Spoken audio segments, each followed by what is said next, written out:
दरवाजे पर किसी ने दस्तक दी। बेटी का बाप निकल कर आया, दरवाज़ा खोला तो देखा एक काला नौजवान खड़ा है, मोटे मोटे होंठ हैं, उसकी नज़र में निहायत बदसूरत है, काला है। पूछा कि क्यों आए हो? कहा तुम्हारी बेटी का हाथ मांगने के लिए आए। कहा आप पागल हो या फूल पागल हो? रांची से आए हो या पटना से आए हो? अपनी शक्ल तो आईना में देख लिया होता। तुम निहायत बदसूरत हो, मेरी बेटी खूबसूरत है। तुम नौकर चाकर हो, मेरी बेटी अमीर है, दौलतमंद है, तुमसे निकाह नहीं हो सकता। बेटी सुन रही थी कि अब्बा हुजूर मुझको रिश्ता मंजूर है। आपने आने वाले को देखा कि काला है, आपने इसको नहीं देखा कि भेजने वाला कमली वाला है। बाप आया बेटी के पास कि बेटी मसला हल हो गया। बेटी बोली क्या मसला हल हो गया? कहा जिस लड़के को मैं तलाश कर रहा था तुम्हारे निकाह के लिए वो लड़का मिल गया। कहा कैसा लड़का है? का मालदार है, सुनार है, सोने की दुकान है, वो तुमको जेवर पहनाएगा। तो लड़की पूछती अब्बा रिश्ता मैं मंजूर करूंगी एक शर्त पर, पहले ये बताइए कि लड़का के सर पर टोपी है? तो कहा बेटी जुमा में पहनता है, रमज़ान में पहनता है, उसके बाद रख लेता है उतार के।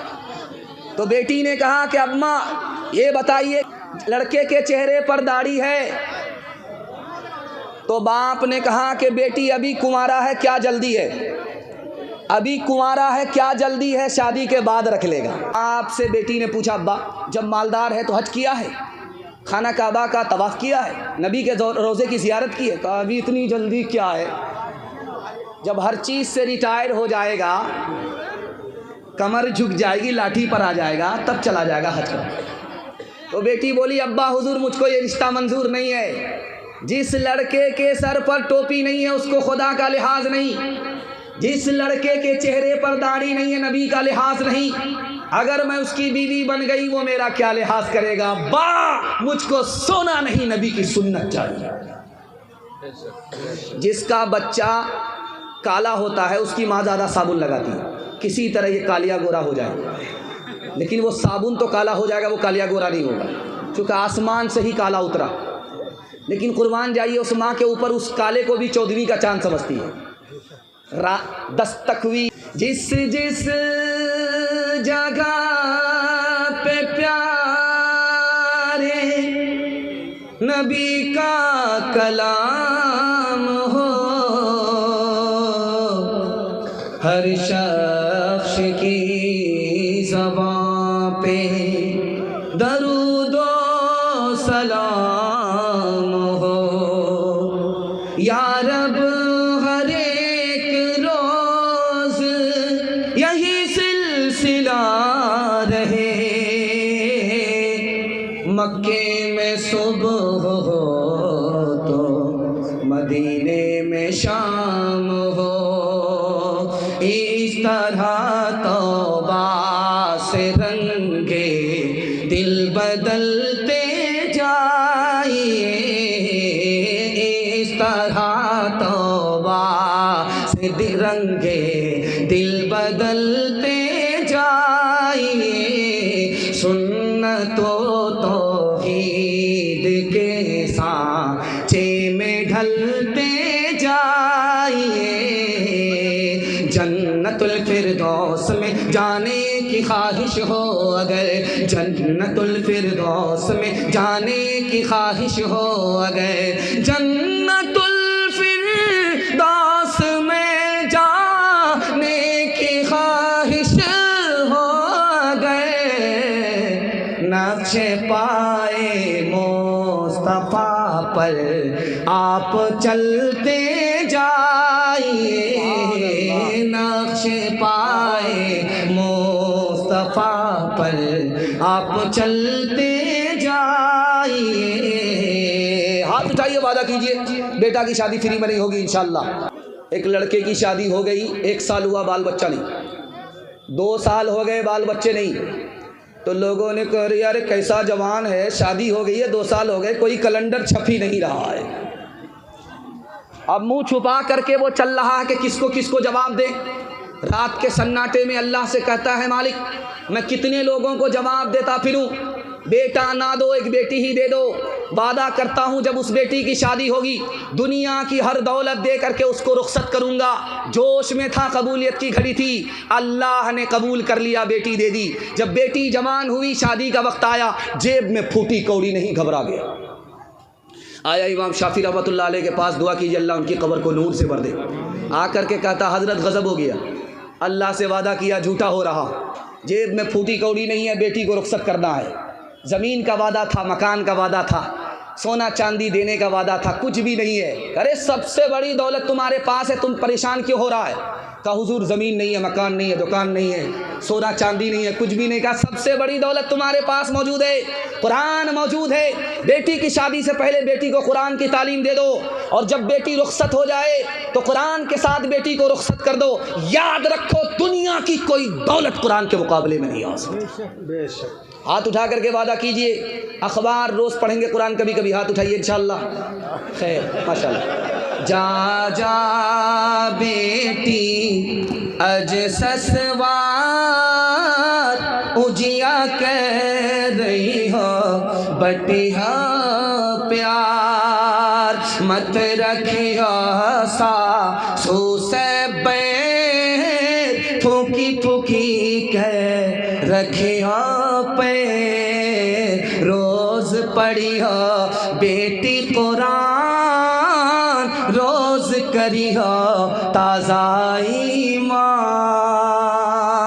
अपने बच्चों को तुम इल्म कुरान दो, अपने दीन और शरीयत की पहचान दो।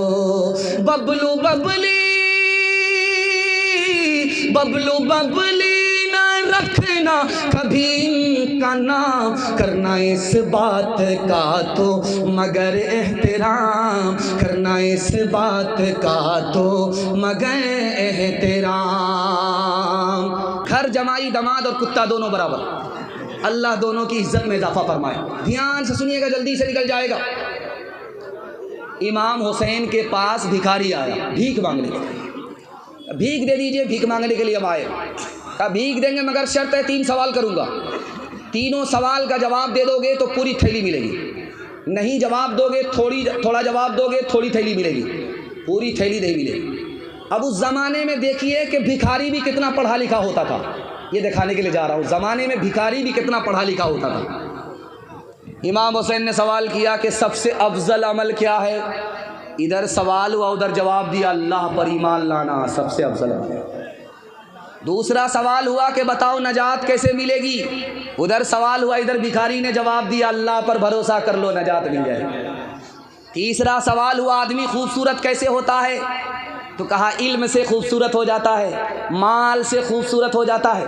इमाम हुसैन ने कहा अगर किसी के पास इल्म भी ना हो, माल भी ना हो, कहा उस पर बिजली गिरे, कड़का गिरे, हमको जल्दी से थैली दीजिए, देर हो रही है, मुझे 9:11 हो गया।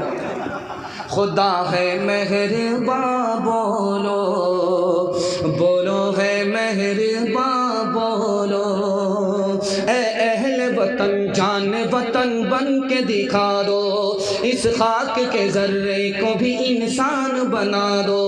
इंसान वो है इल्म की हो जिसमें तजल्ली, हैवान को कभी इल्म मिला हो तो बता दो। कांटों को जिहालत के अलग काट के फेंको, तुम इल्म से फूलों से नया बाग खिला दो। है मुल्क में तफरीक जिहालत के सबब से, तुम इल्म की क़ुव्वत से ये झगड़ा ही मिटा दो। बे इल्म का जीना भी है एक किस्म का मरना, जैसे तने बेरू जला दो के दबा दो। खुदा है मेहरबान बोलो, बोलो है मेहरबान बोलो।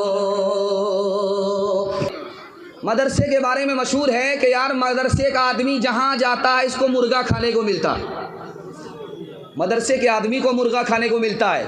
हकीम अख्तर साहब रहमतुल्लाह अलैह ने लिखा कि मदरसे के आदमी को मुर्गा क्यों खाने को मिलता है कि उस्ताद ने इनको मुर्गा ज़्यादा बनाया, इन्होंने नफ्स को फरमाबरदार ज़्यादा बनाया, मुर्गा ज़्यादा बनाया, जिन्स की तरफ जाता है।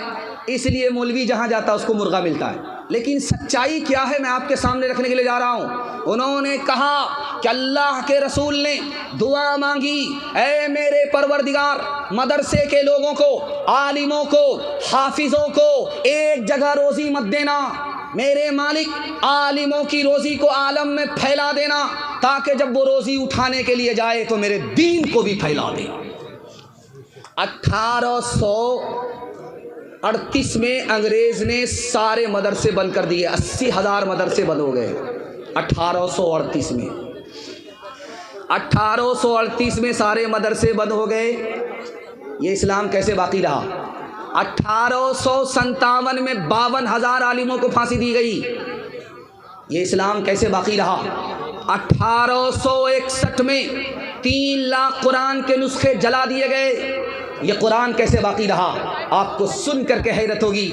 मदरसे के छोटे छोटे बच्चों का सदका है, इन्होंने चोरी छुपे कुरान को सीखा, इल्म दीन को सीखा, दूसरे को सिखाया, जान की परवाह किए बगैर इन छोटे छोटे बच्चों ने, जहां मदरसा बंद हो गया था, आलिमों को फांसी दी गई थी, जहां कुरान को जला दिया गया था, कुरान को भी बचा लिया, इस्लाम को भी बचा लिया। एक मिसाल है, पैगाम ख़त्म कर रहा हूँ। बच्चे को पढ़ाना है, खुद जाहिल है, कोई फ़र्क नहीं पड़ता, हाथ उठाइए, इंशाअल्लाह बिल्कुल सही जा रहा है, घबराने की बात नहीं है, दायां बायां होता रहेगा, लेकिन आपको घबराना नहीं। ज़्यादा घबरा गए आप, हाथ देर से आपका उठ रहा है, अभी जलसा शुरू ही हो रहा है, ध्यान से सुनिएगा, जल्दी से निकल जाएगा। माल बड़ा है या इल्म बड़ा है? कैसे बड़ा है? हज़रत अली ने बताया, जब माल आता है तो उसकी हिफाजत करनी पड़ती है, ताला चाबी लगाना पड़ता है, लेकिन जब इल्म आता है तो इल्म आदमी की खुद हिफाजत करता है। इल्म से बड़ा माल नहीं है। जब माल आता है तो आदमी सर उठाता है, तकब्बुर करता है, और जब इल्म आता है तो आदमी सर झुकाता है, अदब करता है। अदब करने वाला खुशनसीब होता है, तकब्बुर करने वाला जलील होता है। जब इल्म आता है, माल आता है, जब माल आता है तो आदमी के दुश्मनी करने वाले, नफ़रत करने वाले, दुश्मनी करने वाले ज़्यादा लोग होते हैं। जब इल्म आता है तो मोहब्बत करने वाले लोग बढ़ जाते हैं। इसलिए इल्म से बढ़ कर के माल नहीं है। बाप ने बेटे से पूछा, बेटा मेरा एक सवाल है, इल्म बड़ा है या बाप बड़ा है? हुनर बड़ा है या पेदर बड़ा है? बाप बढ़ कर के है या इल्म बढ़ कर के है? बेटा हथियार डाल करके बोलता, आप बाप ही बता दीजिए, मुझको पता नहीं है। तो बाप ने कहा, गुलसिता ने लिखा कि बेटा हुनर से बड़ा पेदर भी नहीं है। जब खुदा के सामने क़यामत में खड़े होगे तो वो ये नहीं पूछेगा कि तू किसका बेटा है, मगर ये ज़रूर पूछेगा कि हमने इल्म दिया था, उसके मुताबिक क्या अमल किया। बेटा इल्म से बढ़ कर के बाप भी नहीं है। इमाम हुसैन रज़ी अल्लाह ताला अन्हु को आप लोग जानते हैं, मुहर्रम में उसका ताज़िया निकालते हैं, जोश के साथ हम लोग ढोल बजाते हैं। हाथ उठाइए तो इंशाअल्लाह ऐसा ढोल बजाएंगे उसी साल फट जाएगा इंशाअल्लाह। खैर माशाअल्लाह, 1-2 आदमी हाथ उठा रहे, खैर वो जगह पर नहीं है, सीधा ससुराल में। अल्लाह ससुराल को सलामत रखे।